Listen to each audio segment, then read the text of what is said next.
आज आप सुनिए श्री दुर्गा सप्तशती का अध्याय 2 एवं 3। द्वितीय अध्याय महिषासुर की सेना का वध। ओम मध्य चरित्र के विष्णु ऋषि महालक्ष्मी देवता, उसके छंद शाकंभरी शक्ति, दुर्गा बीज, वायु तत्व और यजुर्वेद स्वरूप है। श्री महालक्ष्मी की प्रसन्नता के लिए मध्यम चरित्र के पाठ में इसका विनियोग है। मैं कमल के आसन पर बैठी हुई प्रसन्न मुख वाली महिषासुरमर्दिनी भगवती महालक्ष्मी का भजन करता हूँ, जो अपने हाथों में अक्षमाला, फरसा, गदा, बाण, वज्र, पद्म, धनुष, कंडिका, दंड, शक्ति, खड्ग, ढाल, शंख, घंटा, मधुपात्र, शूल, पास और चक्र धारण करती हैं। ऋषि कहते हैं, पूर्व काल में देवताओं और असुरों में पूरे 100 वर्षों तक घोर संग्राम हुआ था। उसमें असुरों का स्वामी महिषासुर था और देवताओं के नायक इंद्र थे। उस युद्ध में देवताओं की सेना महाबली असुरों से परास्त हो गई। संपूर्ण देवताओं को जीतकर महिषासुर इंद्र बन बैठा। तब पराजित देवता प्रजापति ब्रह्मा जी को आगे करके उस स्थान पर गए जहाँ भगवान शंकर और विष्णु विराजमान थे। देवताओं ने महिषासुर के पराक्रम तथा अपनी पराजय का यथावत वृत्तांत उन दोनों देवेश्वरों से विस्तार पूर्वक कह सुनाया। वे बोले, भगवान महिषासुर सूर्य, इंद्र, अग्नि, वायु, चंद्रमा, यम, वरुण तथा अन्य देवताओं के भी अधिकार छीनकर स्वयं ही सबका अधिष्ठाता बन बैठा है। उस दुरात्मा महेश ने समस्त देवताओं को स्वर्ग में से निकाल दिया है। अब वे मनुष्यों की भांति पृथ्वी पर विचरते हैं। दैत्यों की यह सारी करतूत हमने आप लोगों से क्या सुनाई। अब हम आपकी शरण में आए हैं, उसके वध का कोई उपाय सोचिए। इस प्रकार देवताओं के वचन सुनकर भगवान विष्णु को और शिव ने दैत्यों पर बड़ा क्रोध किया। उनकी भौहें तन गईं और मुंह टेढ़ा हो गया। अब अत्यंत कोप से भरे हुए चक्रपाणी श्री विष्णु ने के मुख से एक महान तेज प्रकट हुआ। इसी प्रकार ब्रह्मा, शंकर तथा इंद्र आदि अन्य देवताओं के शरीर से भी बड़ा भारी तेज निकला। वह सब मिलकर एक हो गया। महान तेज का वह पुंज जाज्वल्य मान पर्वत सा जान पड़ा। देवताओं ने देखा, वहां उसकी ज्वालाएं संपूर्ण दिशाओं में व्याप्त हो रही थी। संपूर्ण देवताओं के शरीर से प्रकट हुए उस तेज की कहीं तुलना नहीं थी। एकत्रित होने पर वह एक नारी के रूप में परिणित हो गया और अपने प्रकाश से तीनों लोकों में व्याप्त हो जान पड़ा।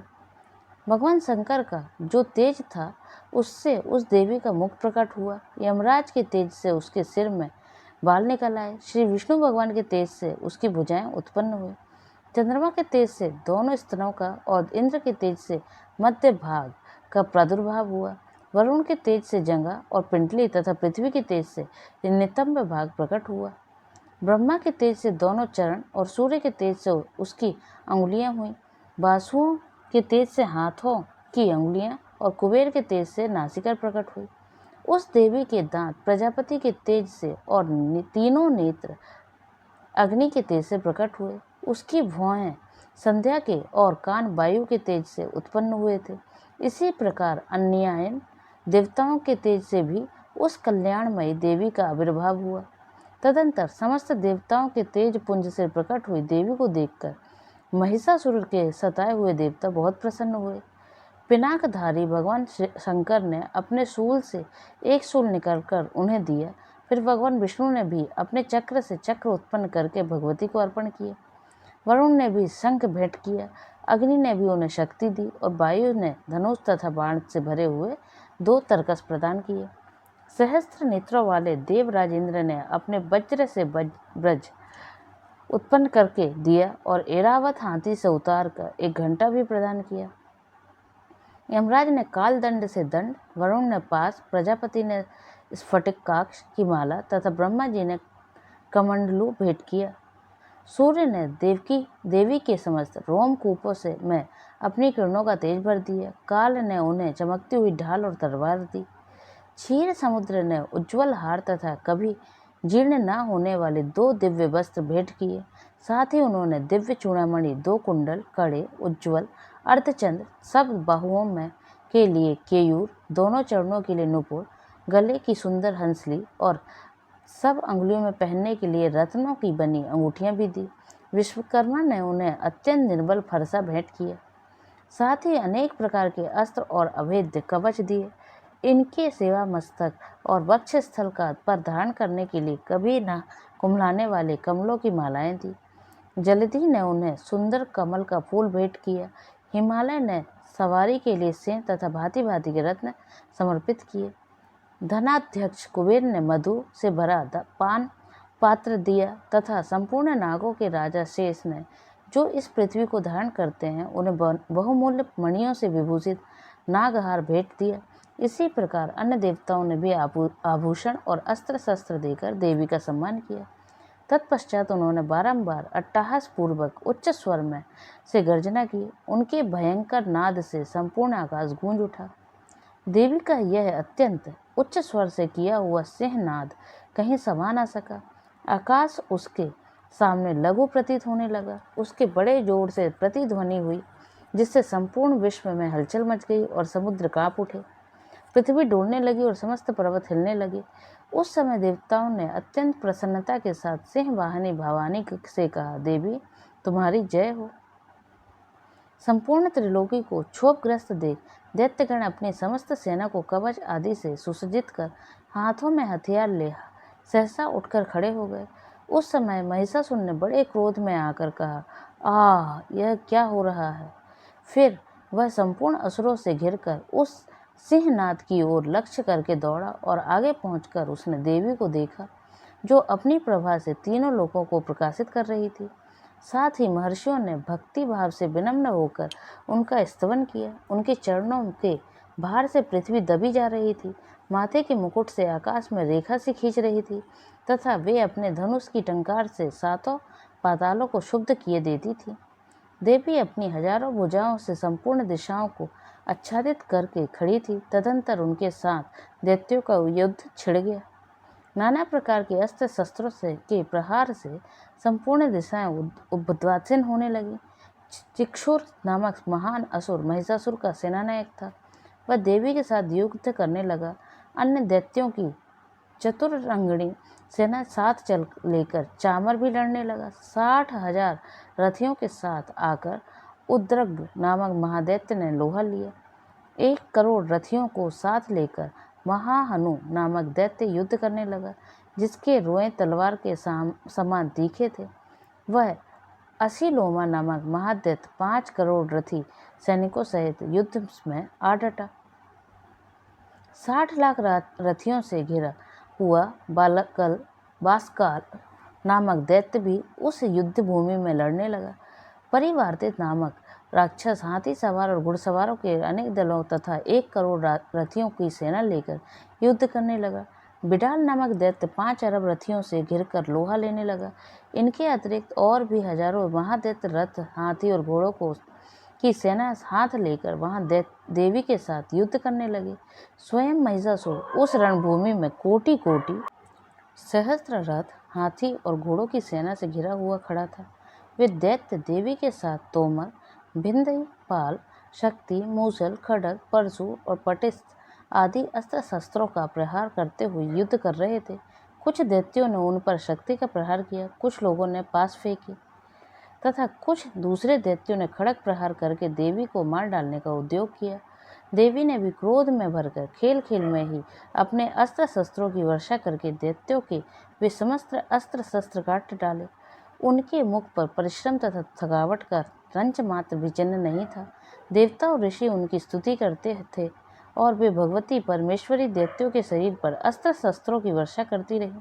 देवी का वाहन सिंह की भी क्रोध में भरकर गर्दन के बालों को हिलाता हुआ असुरों की सेना में इस प्रकार विचरने लगा, मानो वनों में दावानल फैल रहा हो। रणभूमि में दैत्यों के साथ युद्ध करती हुई अंबिका देवी ने जितने निश्वास छोड़े, वे सभी तत्काल सैकड़ों हजारों गणों के रूप में प्रकट हो गए और परशु, भिंदीपाल, खड्ग तथा पटेश आदि अस्त्रों द्वारा असुरों का सामना करने लगे। देवी की शक्ति से बड़े हुए वे गण असुरों का नाश करते हुए नगाड़ा और शंख आदि बाजे बजाने लगे। उस संग्राम महोत्सव में कितने ही गण मृदंग बजा रहे थे। तदंतर देवी ने त्रिशूल से, गदा से, शक्ति की वर्षा की से और खड्ग आदि से सैकड़ों महादैत्यों का संहार कर डाला। कितने को घंटे के भयंकर नाद से मूर्छित करके मार गिराया। बहुतेरे दैत्यों को पास से बांधकर धरती पर घसीटा। कितने ही दैत्य उनकी तीखी तलवार की मार से दो दो टुकड़े हो गए। कितने ही गदा की चोट में से घायल हो धरती पर सो गए। कितने ही मूसल की मार से अत्यंत आहत होकर रक्त वमन करने लगे। कुछ दैत्य शूल से छाती फट जाने के कारण पृथ्वी पर ढेर हो गए। उस रंगणागण के में बाण समूहों की वृष्टि से कितने ही असुरों की कमर टूट गई। बाज की तरह झपेटने वाले देव पीड़क दैत्यगण अपने प्राणों से हाथ धोने लगे। किन्हीं की बाहें छिन्न भिन्न हो गईं, कितने की गर्दन कट गई। कितने ही दैत्यों के मस्तक कट कट कर गिरने लगे। कुछ लोगों के शरीर मध्य भाग से भी विदीर्ण हो गए। कितने ही महादैत्य जांघें कट जाने से पृथ्वी पर गिर पड़े। कितने ही को ही देवी ने एक बाह, एक पैर और एक नेत्र वाले करके दो टुकड़ों में चीर डाला। कितने ही दैत्य मस्तक कट जाने पर भी गिरकर फिर उठ जाते और केवल धड़ के ही रूप में अच्छे अच्छे हथियार हाथ में ले देवी के साथ युद्ध करने लगते थे। दूसरे कम्बंध युद्धों के बाजों की लय पर नाचते थे। कितने ही बिना सिर के धड़ हाथों में खड़ग शक्ति और रिष्टि लिए दौड़ते थे तथा दूसरे महादैत्य ठहरो ठहरो यह कहते हुए देवी को युद्ध के लिए ललकारते थे। जहाँ वह घोर संग्राम हुआ था वहाँ की धरती देवी के गिराए हुए रथ, हाथी, घोड़े तथा असुरों की लाशों से ऐसी पट गई थी कि वहाँ चलना फिरना असंभव हो गया था। दैत्यों की सेना में हाथी, घोड़े और असुरों के शरीरों से इतनी अधिक मात्रा में रक्तपात हुआ था कि थोड़ी देर में वहाँ खून की बड़ी बड़ी नदियाँ बहने लगी। जगदम्बा ने असुरों की विशाल सेना को क्षण भर में नष्ट कर दिया। ठीक उसी तरह जैसे तृण और काठ के भारी ढेर को आग कुछ ही क्षणों में भस्म कर देता है और वह सिंह की भी गर्दन के बालों को हिला हिलाकर जोर जोर से गर्जना करता हुआ दैत्यों के शरीर से मानो उनके प्राण चुन लेता था। वहाँ देवी के गणों ने भी उन महादैत्यों के साथ ऐसा युद्ध किया जिससे आकाश में खड़े हुए देवतागण उन पर बहुत संतुष्ट हुए और फूल बरसाने लगे। इस प्रकार श्री मार्कंडेय पुराण में सर्वाणिक मन्वंतरी के कथा के अंतर्गत देवी महात्म्य में महिषासुर की सेना का वध नामक दूसरा अध्याय पूर्ण हुआ। तृतीय अध्याय सेनापतियों सहित महिषासुर का वध। जगदम्बा के श्री अंगों की कांति उदयकाल के सहस्त्रों सूर्यों के समान है। वे लाल रंग की रेशमी साड़ी पहने हुए हैं। उनके गले में मुंडमाला शोभा पा रही है। दोनों स्तनों पर रक्त चंदन का लेप लगा है। वे अपने कर कमलों में जप मालिका, विद्या और अभय तथा वर नामक मुद्राएं धारण किए हुए हैं। 3 नेत्रों से सुशोभित मुखारविंद की बड़ी शोभा हो रही है। उनके मस्तक पर चंद्रमा के साथ ही रत्नमय मुकुट बंधा है तथा वे कमल के आसन पर विराजमान है। ऐसी देवी को मैं भक्तिपूर्वक प्रणाम करता हूँ। ऋषि कहते हैं, दैत्यों की सेना को इस प्रकार तहस नहस होते देख महादैत्य सेनापति चिक्षुर क्रोध में भरकर अंबिका देवी से युद्ध करने के लिए आगे बढ़ा। वह असुर रणभूमि में देवी के ऊपर इस प्रकार बाणों की वर्षा करने लगा जैसे बादल मेरुगिरी के शिखर पर पानी की धार बरसा रहा हो। तब देवी ने अपने बाणों से उसके बाण समूह को अनायास ही काटकर उसके घोड़े और सारथी को भी मार डाला। साथ ही उनके धनुष तथा अत्यंत ऊंची ध्वजा को भी तत्काल काट गिराया। धनुष कट जाने पर उसके अंगों को अपने बाणों से बींध डाला। धनुष, रथ, घोड़े और सारथी के नष्ट हो जाने पर वह असुर ढाल और तलवार लेकर देवी की ओर दौड़ा। उसने तीखी धार वाली तलवार से सिंह के मस्तक पर चोट करके देवी की भी बाई भुजा में बड़े वेग से प्रहार किया। राजन, देवी की बाह पर पहुंचते ही वह तलवार टूट गई। फिर तो क्रोध से लाल आंख करके उस राक्षस ने शूल हाथ में लिया और उस महादैत्य ने भगवती भद्रकाली के ऊपर चलाया। वह शूल आकाश में गिरते हुए सूर्यमंडल की भांति अपने तेज से प्रज्वलित हो उठा। उस शूल को अपनी ओर आते देख देवी ने भी शूल का प्रहार किया। उससे राक्षस के शूल के सैकड़ों टुकड़े हो गए। साथ ही महादैत्य चिक्षुर की भी धज्जियां उड़ गई। वह प्राणों से हाथ धो बैठा। महिषासुर के सेनापति उस महापराक्रमी चिक्षुर के मारे जाने पर देवताओं को पीड़ा देने वाले चामर हाथी पर चढ़कर आया।